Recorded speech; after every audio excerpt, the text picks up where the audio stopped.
Miracles, we all need them. We pray for them. But sometimes God says, nope, I'm not going to give that to you. Sometimes he leaves us unhealed. Sometimes he leaves us without the miracle. So what do? How do we handle this?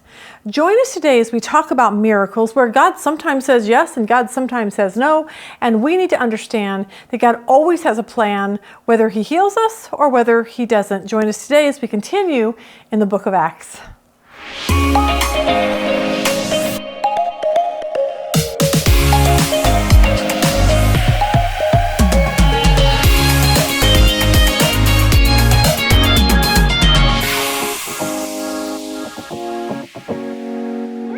Welcome to those of you who are here in Phoenix. We are glad you are joining us. For those of you that are watching us online, Roku, YouTube apps, any way you found us, we're glad you are joining us today too. If you want to know more about our ministry, go online to womensbiblestudy.com. You get a handout for today's lesson. You can get past lessons, watch guest speakers, whatever you want. Everything you want to know is on there.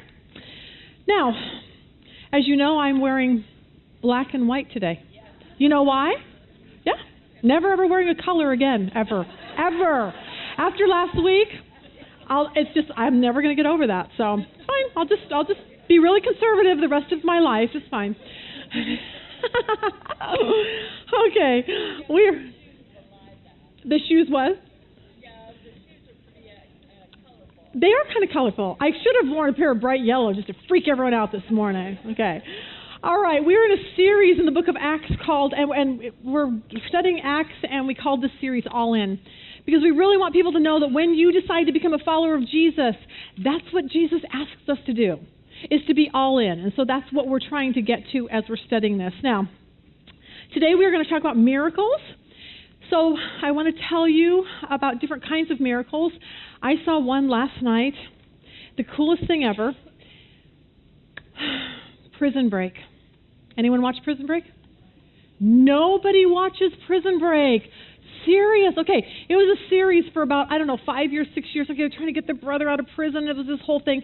Dusty, our son, is like obsessed with this. So it ended, the whole season, with Michael Schofield. This is going to be a spoiler alert. They kill him off. And we've spent years with him trying to get him out of prison, okay? And so I was so upset over it. Well, guess what? It was a miracle. He really didn't die, okay? They sent him to a prison in Yemen, and so now the brother has to go and get him out of that prison. So miracles happen all the time. I just witnessed one last night on TV, okay? But it was so funny. Rob, we had a business thing we have to go to this week, and he said, we can either do this Tuesday or Wednesday. And I said, well, Tuesday night I'm busy. Well, we go to bed at 7, so he knows, like, well, what are you doing on Tuesday night? He goes, well, why can't you do Tuesday? And I go, Prison Break. And he's like, wow, okay. So anyway, that was super awesome. But miracles is what I want to talk about today. Because I think if you just look at life, you see miracles that happen all the time. You see the sun that comes up in the morning. You see an ocean that literally stops at a certain place and doesn't take over the whole earth. You see babies that are born every single day. So every day we just see miracles. And then sometimes you have those daily miracles that happen in my life. Last week I had 2 of them. First miracle was that I cooked. Rob's like, hallelujah. Actually, no, it was even worse than that. He was sick. He went to Germany. He comes back home. He gets a cold. And so he's really sick. So he's like, could you go get me some soup? Absolutely. Went to the store, got some soup, brought it home. And I'm thinking, do you want me to cook this too? And so he says, yeah, could you cook me? Because he always cooks his own dinner because he has a sandwich or soup. That's what he does. So I looked at him and I go, well, how do you want me to cook it? And he's like, you really don't know how to make soup? And I'm like, well, no, I do, but do you want it on the stove or do you want it on the microwave? Like, I'm really confused as how you want me to cook this. So it was a miracle that he got his soup. Okay, second miracle was that I finished the lesson last week because we showed that clip from Apollo 13. I was so mesmerized. I sat there and watched it and I was thinking, God, Tom Hanks is so young, and Bill Paxton is dead, and that makes me so sad. And the more I thought about it, all of a sudden it goes off, and I turn around and look at you, and I'm thinking, I have no idea what I'm supposed to say about that. Like, I literally went blank. So it was a miracle last week that I actually finished. So we have miracles all the time that happen in our life. Stuart Briscoe tells a story of a friend of his that when he was younger, he used to escape out of his second-story window because they had this big fruit tree there, and so he would go out. Well, his dad said one day, we're cutting the tree down because there's no fruit on it. And the boy was really upset because he knew that's how he escaped all the time, to get out in the middle of the night. So he and his friends went and got a whole bushel of apples. And they literally tied the apples to the tree. And so when the dad walked out that morning, he was so shocked to see all these apples. And he said, wow, honey, look at that. It's such a miracle. Mostly because it's a pear tree. I'm like, okay, that's awesome. So anyway, talking about miracles, here's where I want to go today, is that we all somehow need a miracle. Like some of you here, you need a financial miracle. You need something, you're stressed over finances. Some of you need a relationship miracle, like your marriage is on the rocks, things are problems with your kids. Some of you need a salvation miracle. Your husband needs to come to Jesus. Your kids need to come to Jesus. You just need someone's salvation. And a lot of you need health miracles. There was a little girl named Tess. She was 8 years old. She overheard her mom and dad talking about her younger brother, Andrew, and that he was very, very sick. They had to move from a house to an apartment because they could not afford the operation that he needed. And so she was really worried. She heard her mother say, we only need a miracle. And so Tess went to her bedroom and she got her little piggy bank and she put all her money on the floor and she grabbed it all and she took it down to the pharmacy about 6 blocks away. And she walked into the pharmacy and set the money on the counter, but the pharmacist was busy talking to this really well-dressed man. And he wasn't paying any attention to her, so she put her money, slammed it down, and he looked at her and he said, what can I help you with? And she said, I need to buy a miracle.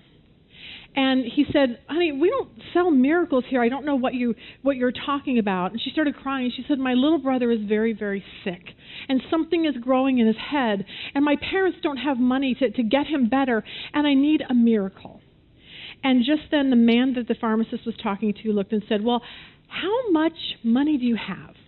And she looked and she said, I have $1.11. And the man was the pharmacist's brother. And he said, it is so amazing. Because today we are offering a special for $1.11 for miracles for little brothers. He took her $1.11. She took him to the parents. He happened to be a well-known brain surgeon. And his name was Dr. Carlton Armstrong. He ended up coming in, seeing this little boy, doing the surgery for them for free. And the mother, after it was all over with, said, she didn't know any of this was going on. And she said, she goes, I wonder how much that would have cost. And little Tess thought, $1.11. And faith of a little girl.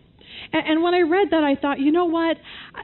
That's a great story. And most of us here were saying, I need a $1.11 miracle. I just do. And yet it's not happening for you like it happened for Tess. And I've told you about this business deal that Rob's putting together, and it's literally driven me nuts for the last however many months. My problem is that God is not cooperating with the miracle that we need. And we have spent weeks and weeks and weeks. I have prayed and prayed and prayed, and I would pray for this, and God would do the opposite. And I would wake up in the middle of the night, and I would pray, and God would do the opposite. And I kept saying, God, we just need this miracle, and nothing was happening. Now, finally one day I woke up, and honestly, I was in a really bad place. And I looked at Rob one morning, and I said, Rob, here's the deal. I can't do this anymore. I said, I am done praying. I don't think God's listening. It feels like an absolute waste of time. I pray, He ignores me. I'm just literally tired of it. Prayer is just futile. And it sounds weird for me because I do this. And you'd think that I would have a better handle on this because I know that prayer changes things, and I know that prayer changes me a lot of times, but for some reason I could not get to this place. So I did something really, really super spiritual that I would probably not recommend you do, but here's my great spiritual moment. I Googled, are there people who are just tired of praying? And I was shocked at how many people and their stories came up just like mine. I came across a girl, her name was Lisa Cotter. I got a hold of her and said, do you mind if I share your blog at Bible study? Because what she said really snapped me back into this truth of when you and I are praying for miracles, how we need to look at life and look at what we're praying for. So we're going to read it. It's in your handout. She talks about a spiritual director. I actually asked her what in the world that meant, and she says it's more like an accountability partner. That's just what they call it. So she called her blog, "The Time I Almost Stopped Praying, and Then God Showed Off." She says, "I don't even know why I'm praying for this anymore. I told my spiritual director between sobs on a cold winter morning. It seems like every time I pray for something really big, God says, 'Thank you for your prayers, but that's just not my will. Please accept this.' I sat there perplexed, not angry or hurt, just perplexed, wanting to understand what was so difficult to grasp. Shortly after I married my husband, Kevin, we easily conceived our daughter, a few years later our son. When a few more years passed without another addition to our family, we began numerous appointments, tests, treatments that all ended in the doctors scratching their heads and saying, 'I don't know what to tell you. It's all very weird.' Here I was, a young woman desiring to welcome more children, more souls into a world where aborts unplanned children by the minute and for no apparent reason. I couldn't conceive anymore. That morning with my spiritual director, I realized that my prayers for another child had become half-hearted and cold. I was ready to give up on what had gone from fervent discourses on my reasons for my request to mumbling a few words for the thing I wanted most because I didn't really believe that my fervor or mumbling even mattered. Can I stop there for a second? Because I want you to know that that is exactly how I felt. I just literally felt like I just pray and God just isn't even listening. She goes on to say, if God wanted to answer my prayer, He would. And if He didn't want to, He wouldn't. So why waste my time, energy, and emotions on something that I had no control over? I hated the place in which I found my apathetic heart. I didn't want to be there. I wanted to believe that my prayers were important to God, that He listened intently like a loving Father and considered my desires carefully. I wanted to believe that He was working for my good and not just answering prayer requests arbitrarily like I pictured Him doing when He sat on His throne. 1 for to be answered, 3 for to be ignored, 2 for to be answered, 10 for to be ignored. I'd been there before as I waited and watched my dad slip away to cancer and die at 45. I'd been there before as I tried to comprehend the news that my husband's best friend and dear friend of my own was in a coma from a car accident that resulted in his death at 23.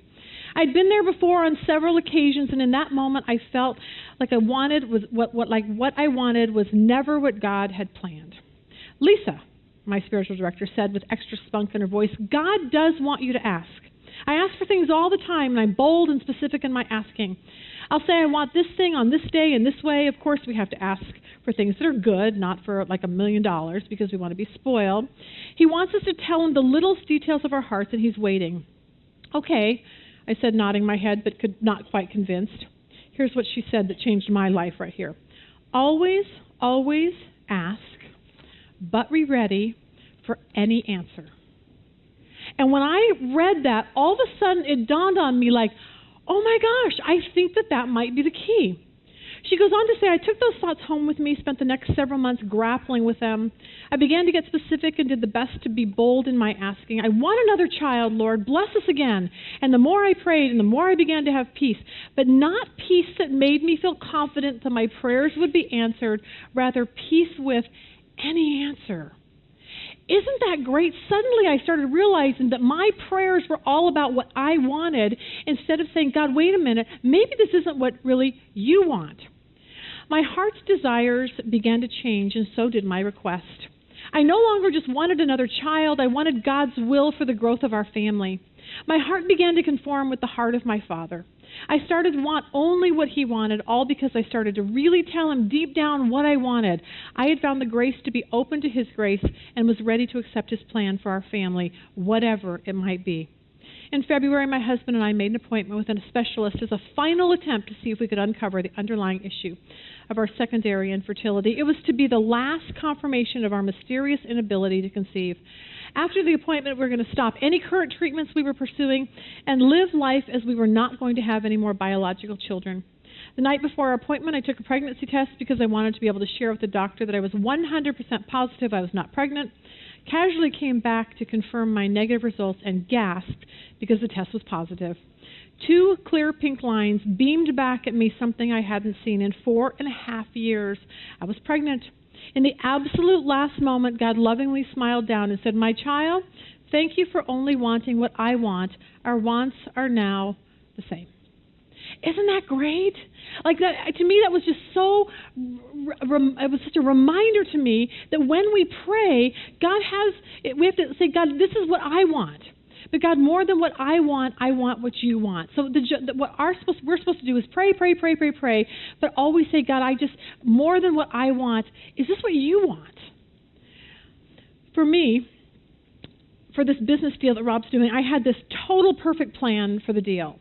I had a perfect plan on how much money we should make. I had a perfect plan on how this should go, how the boys should work, how this was all going to play out together. But it dawned on me that my desire or fear or frustration with not wanting to pray was all because it was my problem. It was my problem because I wanted what I wanted. I didn't even think that maybe what I wanted God didn't want. It never occurred to me that. And I think that that's something we have to remember, that sometimes God does things a lot differently than what you and I want. I love what she said about prayer changing our hearts.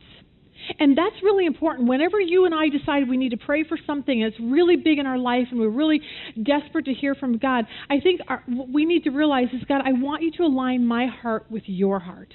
Because I think so often it's become so much about us. God, I want this, and I want this guy, and I want this money, and I want this job. Instead of sitting back and saying, God, I really want those things, but beyond what I want, more than anything, I just want what you want. And when I gave that up, I can't tell you the peace. Rob just had a phone call this morning that could have just dumped this whole deal all over again. And I never once was I panicked or worried. I finally just said, God, here's the deal. It's yours. All done. And somehow there's peace when that happens in our life. Now, in his book, Too Busy Not to Pray, Bill Hybels gives us an easy way to understand our prayers when we pray for miracles and what God says. This is what he says up here. If the request is wrong, God says no. Okay, now I want you to really think about if whatever you're praying for is wrong, because God's saying, yeah, it's just not maybe wrong in a sense like, you want to have the affair, but wrong in the sense that it's just not wrong it's just wrong for you at that particular time. There was a carpenter who was building some crates for an orphanage in China, and this is why sometimes God says no. He was building these crates, and when he got into his car that night, he went to grab his brand new glasses that he just got that morning, and his glasses were gone. And he was so frustrated. He went back, he prayed, God, I got to find my glasses. It was the Depression. He had six kids at this time. There was no money. He just got these glasses this morning, and he could not find them anywhere. And so a couple months later, the director of the orphanage came to the church where he was at, and this carpenter sat in the very, very back. And he and his family listened as the orphanage director said, we are so grateful for this crate of clothes that you sent. You have no idea how important that was to us. He said, but the most important part of what you sent was the glasses. And no one knew what he was talking about except the little carpenter that was sitting in the back. He said the most interesting part is that the communists had just swept through the orphanage, destroyed everything along with his glasses. He said, my problem is that I not only have a problem seeing, but if I don't have my glasses, I have huge headaches. And he said, I didn't know what we were going to do because everyone was worried about me. Everyone was praying, God, we need a miracle. We need some glasses. And then your crates arrived, he said, and when my staff removed the covers, they saw the glasses sitting there, and when I tried them on, it was as if God made them specifically for me. And he said, the carpenter that was sitting in the back, tears streaming down his face, he said, God, you are the master carpenter, and you have done the most extraordinary thing I have ever seen with my glasses. You said no to a prayer that I wanted you to say yes to because I needed my glasses. And see, that's what I want us to know. Sometimes God says no. We have no idea why. We say, but God, you don't understand. I really, really need this. And God's saying, no, somebody else needs it more than you do. I have a better plan for you. I thought this was funny. Here's a prayer that should have been answered no. 72-year-old woman went to bed one night and prayed, God, please give me the skin of a teenager. The next morning, she woke up covered in acne. There you go. David, you can put that back up. If the request is wrong, God says no. If the timing is wrong, David probably sleeps back there. There you go. Hi, David. If the timing is wrong, God says slow. If you are wrong, God says grow. And what's the rest of it? If the request is right, the timing's right, you are right, God says go. And so I realized this whole business deal that Rob's doing, the request was wrong, so God said, third one, if you are wrong, God says grow. And I realized I was wrong in my prayers, and God wanted me to grow. He wanted me to trust Him in His silence, to trust Him that He was leading, and trust Him that He would provide, even though sometimes we just don't know why. Hand, when you do not know why God is saying no to what you're praying and praying and praying, you just got to hang on to that unseen hand, because God always has reasons for what He's doing. All right, that brings us to Acts chapter 3, where we find a man that is completely needing a miracle. And I'm going to assume that this lame man had been praying since the time he even knew how to pray. But now this man was 40 years old, and to no avail, God has never answered his prayer. So let's pick up a story in Acts 3, verse 1. Now Peter and John were going up to the temple at the 9th hour, the hour of prayer. Now my favorite thing is Israel. You know that. So whenever I can throw a picture in here of Israel, I'm all doing it. So here you go. The temple, where those big walls are, that's where the temple used to be. The temple was actually destroyed in 70 A.D. Those steps right there are the actual steps that went up into the temple at that particular time. Go to the next picture, David, right there. These steps are the exact steps that Jesus would have walked on. Isn't that the coolest thing? I know I told you this before when American astronaut Neil Armstrong went to the Holy Lands and saw this. He asked his tour guide if these were the actual steps of Jesus, and he said, absolutely, Jesus, this was one of the entrances that had a double gate, a triple gate. This would be the entrance that Jesus would have walked in many, many times into the temple. And Neil Armstrong said, I am more excited to be here in Israel touching the stones that Jesus walked on than I ever was to touch down on the moon. Isn't that interesting? I thought, oh, that's so sweet. Anyway, here's a man, verse 2. And a man who had been lame from his mother's womb was being carried along, whom they used to set down every day at the gate of the temple, which is called Beautiful, in order to beg alms of those who were entering the temple. So that particular place was most likely the place that this man was sitting when Jesus walked in. Now, this man had been picked up by his friends and his family, sat down every single day in the front of those temple gates in order to beg. And the problem is that he had been lame since the time that he was born. While other babies took their first steps, he never did. While his friends were out playing ball, he was sitting in the house. When his friends were getting jobs and getting married, he could do none of those things. He was an outcast in this kind of a society, and he had really no hope, and he's 40 years old. Now, here's the kicker. This wasn't even his fault. Like, we get it when somebody gets cancer, lung cancer, and we realize they've smoked since they were 10. That makes total sense. Like, we understand if an alcoholic dies of a liver disease, that makes sense.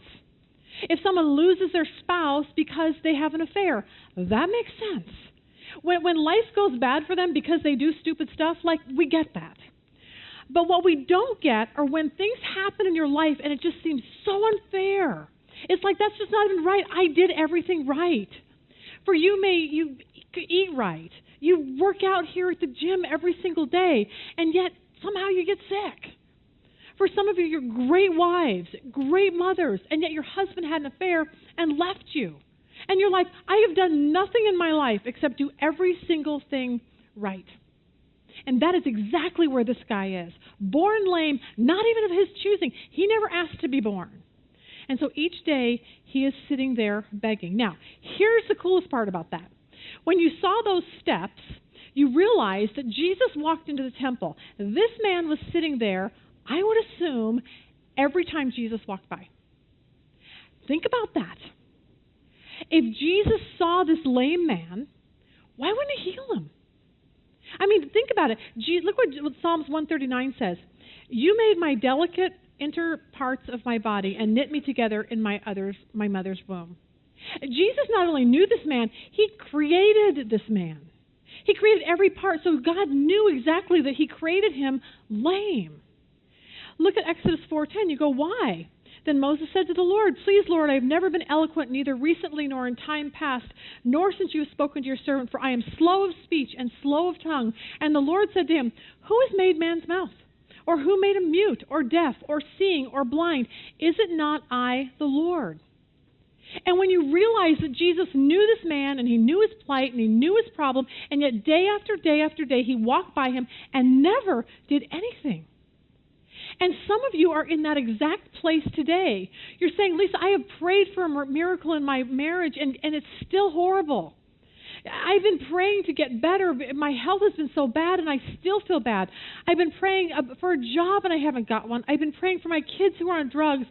And the only thing I can say is that from this lesson, if Jesus walked by this man all these times, for 3 years, let's just say, and never healed him, the only thing I can come up with is the timing was not right. Because here's what you and I have to understand about miracles. Miracles God just doesn't arbitrarily give out miracles to whoever. There always is a purpose behind a miracle. It's always to point people to Jesus. Rob has a really good friend, and he's in a wheelchair. He's a paraplegic. And we were talking to him one day, and he says that he believes that God will completely heal him and restore him to be able to walk again. And honestly, that's a great prayer. And I believe full-heartedly that God can do that. But he feels that God has promised him that he would do this. Now, maybe God has spoken to him and promised this. I have no idea. I'm not discounting any of that. But what I'm saying is that there are many times that God does not heal and does not give the miracle because sometimes we can be used better if we don't have the miracle. Look at the pool of Bethesda, let's just say. Jesus walks in and he sees one man. There's lots of people that need healing, but one person Jesus heals, and the rest he doesn't. You see this temple where this lame man was. That temple was filled with lame man and blind man, and yet you never see Jesus healing everyone. He just heals specific people for specific purposes, always so that that person will point to Jesus. We see it that people say, but God promises that he's going to answer my prayer and do exactly what I ask. I can't seem to find that in the Bible. We talked about the Apostle Paul a couple of weeks ago. Perfect example. The most godly apostle around. Like, who can be more awesome than Paul? Something's wrong with him. He begs God 3 times, please take this away from me. I will be of more use to you if you would please take this away. And God said, no. Because somehow, whatever it was, made Paul humble. And in his humility, he was able to preach the gospel even more to people. See, so many people say, if I just have enough faith, and this is taught in some churches, you're not being healed because you don't have enough faith. And I don't think that's true. I don't think that's biblical. 1 John 5:14 and 15. Look at verse 15 first. And this is where a lot of people get that from. And we know that he hears us. Whatever we ask, we know that we have what we asked of him. Now, we've talked about this all through Acts so far, that churches will pull out specific little verses and they'll build a whole doctrine around it, and people will say, there you go. Whatever I pray for, God is obligated to do it. But what they don't realize is, look at the verse before it, verse 14. This is the confidence we have in approaching God, that if we ask anything according to his will, he hears us. It's just that whole Lisa Cotter thing. Like, God, I want. Oh, wait a minute. If this is not what you want, God, then I don't want it. So the question is, why doesn't God heal everyone? And I think it goes back to there has to be a purpose. We look at this with people like Jennifer Rothschild when she was here. God is using her more blind than he would if he healed her. I remember when she was here, and she became blind when she was 16 years old, and she was beautiful, and she's an artist and a piano player, and everything about Jennifer is just so cute. It's ridiculous. But when she was listening to a cassette one time about how God healed another lady that was blind just like her. They anointed her with oil. They prayed over here. She opened her eyes and she could see. And Jennifer went home and told her husband, and they anointed her with oil, and they prayed, and she opened her eyes, and she was still blind. And she had tons of faith. I mean, so faith isn't the issue here. It's an issue of, God, what do you want for me? And sometimes I think that God uses people like Jennifer better blind than he would if he healed her. I look at Rob's friend who's in a wheelchair. He was one that it was his idea to do the skate park barbecue. And the coolest part about it is he comes rolling up in his wheelchair, paraplegic, and he's sitting there to all these skaters, and he's telling them about Jesus. And in my mind, I'm thinking, would he be here doing that if he could actually walk? Like, would he even have a platform to show these people, like, you guys are skating, and I'm not skating, and I'm clearly not mad at God. God's given me this for whatever, and I'm going to use it however he gives me because I just want to serve him. And see, sometimes I think that we can serve God better not getting the miracle and not healed more than we will if he heals us and does what he needs to do. Verse 3. When he saw Peter and John about to go into the temple, he began asking to receive alms. So this man, he never even thought like, hey, Peter, hey, John, would you heal me? I think he never even thought that.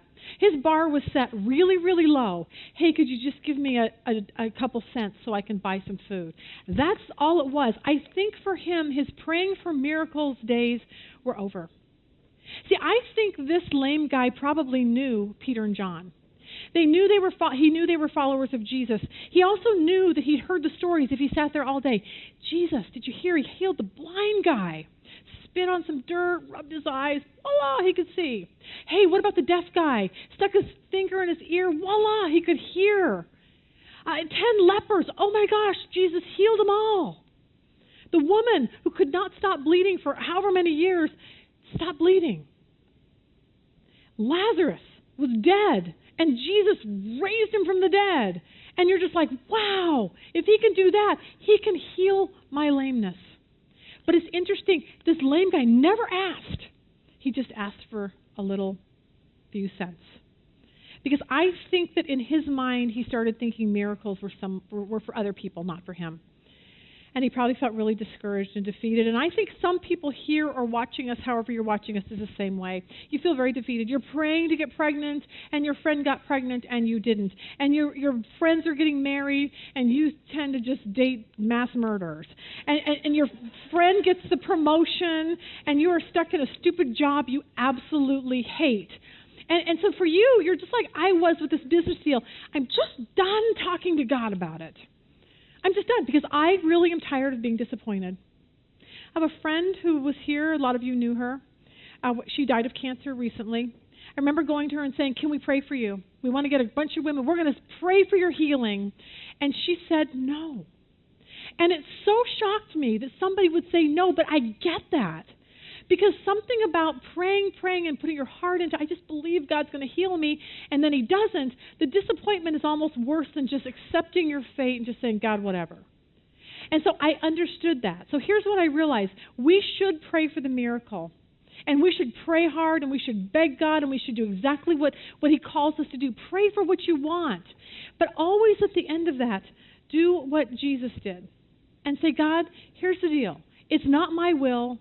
It's your will. Whatever you want for my life. Because, see, I think sometimes we can serve God better blind, single, lame, poor, depressed, sick, in a wheelchair.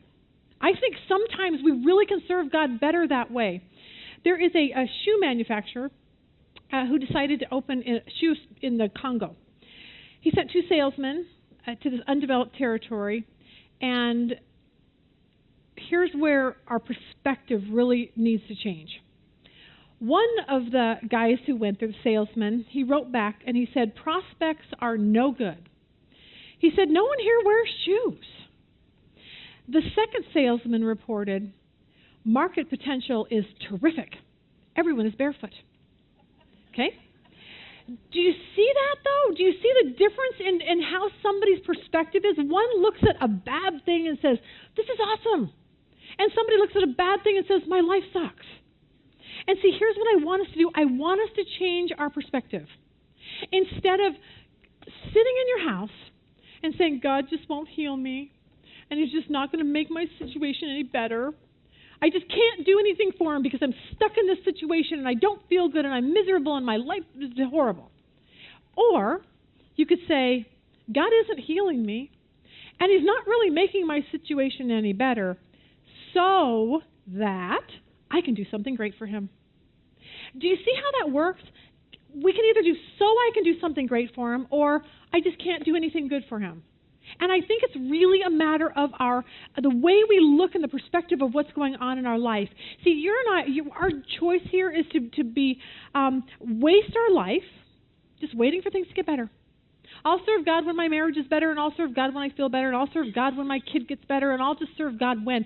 And God's like, no, I want to use you today, right where you're at, in the really horrible situation, just like our wheelchair friend who says, you know what, God, I'm in a wheelchair, I'm paralyzed from the neck down, I'm just going to serve you anyway. That's what God is looking for when it comes to miracles. Verse 4, but Peter, along with John, fixed his gaze on him and said, look at us. He began to give them his attention, expecting to receive something from them. But Peter said, I do not possess silver and gold, but what I do have I give to you. In the name of Jesus Christ, the Nazarene, walk. And seizing him by the right hand, he raised him up, and immediately his feet and his ankles were strengthened. With a leap, he stood upright, began to walk. He entered the temple with them, walking and leaping and praising God. And all the people saw him walking and praising God.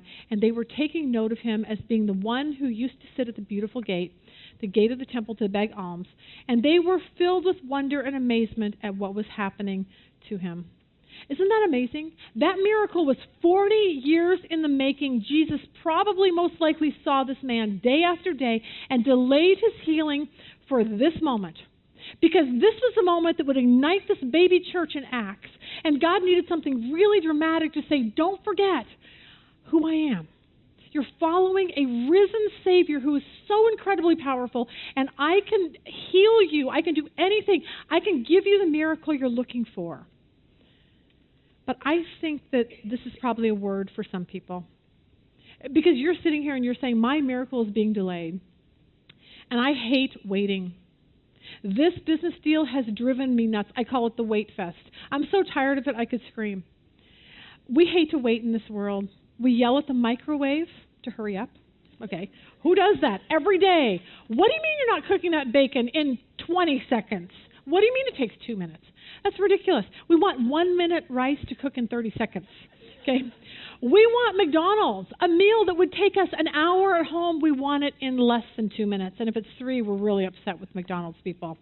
We want instant credit and instant approval and instant coffee, and we want instant miracles. But you know what?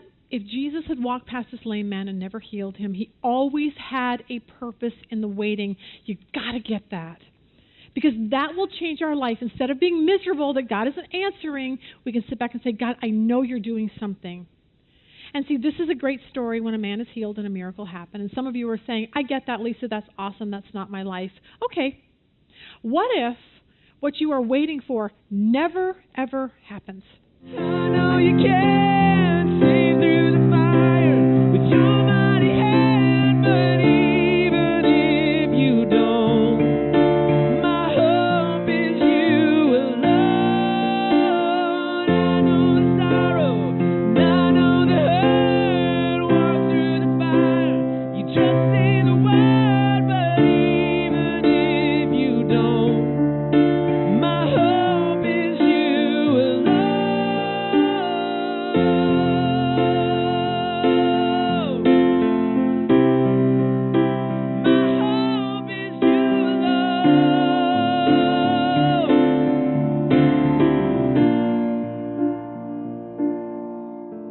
It is well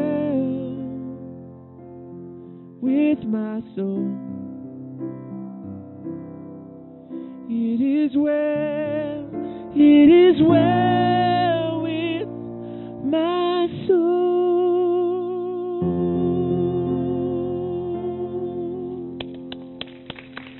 Thank you, Daddy. I think that is exactly where God wants us. I love the verses, the first part of this where he's like, you know what? I know you can do it. I know all it takes is just a word and you can make my miracle happen. But I love how Mercy Me says this and says, you know, but even if you don't, it is well with my soul.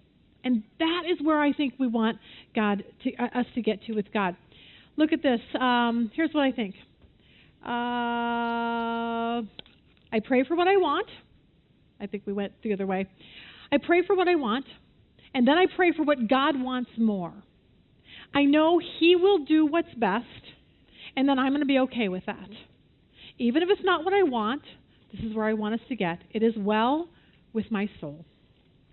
There was once a little pastor who had a little 5-year-old daughter, and she noticed every time her dad got up to pray, he always prayed before his sermon. And she looked at him one day and she said, "Daddy, why do you bow your head before you preach?" And he said, "Well, I'm praying and asking the Lord to help me preach a good sermon." And the little girl said, "Well, Daddy, how come He doesn't do it?" Okay, there's my point. Sometimes God just doesn't do what we ask, okay? But here's what you want to know. There's always a reason why. There was a lady who had a son who got involved with drugs and alcohol, and he was a disaster. And she prayed night after night for God to save her son and to keep him away from doing what he was doing. And nothing changed. And finally, one night, her greatest fears came when they called and said, "Your son got behind a wheel of a car, DUI, he was drinking. He crashed, he's in the hospital, he's in intensive care." As soon as he got out of the hospital, they arrested him and he went into jail. And this woman sat there and thought, "Well, I've been praying for a miracle. I don't understand this." And yet, in prison, there was a jail chaplain who shared Jesus with this little boy, and he gave his life to Christ, never ever to have another drink or drugs again in his life. Now, that is not how this woman thought that a miracle should happen. She should have thought, 2 days into this whole drug thing, a miracle meant my son should just get better. But here's the deal. Years and years and years later, imagine the testimony of this kid to other people to say, "Look, I went through that. I was in the hospital. I was in jail. Don't do it." See, if God had answered her miracle way here, He would not have had this great testimony. So God always, always knows what He's doing. And it's always about Jesus. I always say, why do you want your miracle? Actually ask yourself that. Why do you want it? I always say, I want to win the lottery. Why? Not so I can really, buy a million sewing machines I always kind of want a new house, and I want to furnish my new house. And really a miracle for me to win the lottery is about me. And sometimes you want to get healed, or you want whatever you're healing, and most of the time it's just all about you. And I understand that. But I think we need to look at the motivation behind what we are asking for and say, "God, is this about me, or is it about you? Because, God, I just want this miracle if it's going to promote you in this life." That's all that we have to worry about as followers of Christ. Several years ago, Rick Burgess was traveling and sharing the gospel. He received a call that his young son had just fallen in a pool and drowned. The husband and wife were completely devastated. But Rick remained very faithful to God, and he and his wife would go on the road many years later, sharing this horrible story about the death of their son. And many people came to know Jesus because of this horrible, horrible tragedy. Now, for me, honestly, I don't like stories like that. I would have liked the story that miraculously the firemen showed up and pulled the little boy out, and he got saved, and he started breathing again, and then, he had no brain injury, and they lived happily ever after. That's the story I want. I want to hear stories like Kyle did not die at 28. I want to hear stories that Gail did not die of cancer. I want those stories. I want those kind of miracles. But then I started thinking this week as I was finishing this lesson, you know what I think? I think the true miracle is that Sherilyn is here today. And Bob, we have lights up here because Bob, her husband, puts up. They're the parents of Kyle, who just died a few months ago. Sometimes I think the miracle in this whole thing is that a parent who lost a child can still love Jesus. That's miraculous to me. I think miracles sometimes aren't how we always want them to be. I think sometimes answers are delayed. I think sometimes miracles come differently than we want. But I think most of the time it isn't so much about the healing, but it's about our response to what God is doing. That is what can be miraculous. Johnny Erickson Tata has been in a wheelchair and paralyzed for all of her life since she was probably jumped off that boat when she was a teenager. This is what she said: "He has chosen not to heal me, but to hold me. The more intense the pain, the closer his embrace. And so here's how I want to end. Always pray. Always ask. Always align yourself with his will over yours. And just like Lisa Cotter said, be ready for any answer and then be content. Johnny Erickson Tada goes on to say this: contentment has an internal quietness of heart that gladly submits to God in all circumstances. There you go. Pray for your miracle. If God says no, I want us to be content because I want us to sing like Danny just did. It is well with my soul. All right, I hope that was very encouraging to you, especially if you have not received your miracle or something that you need. My hope and prayer is that you can learn to trust God, knowing that his plans are always good, even though they're different than what we want. And I'm hoping today you can just say, no matter what happens, it is well with my soul. See you next week.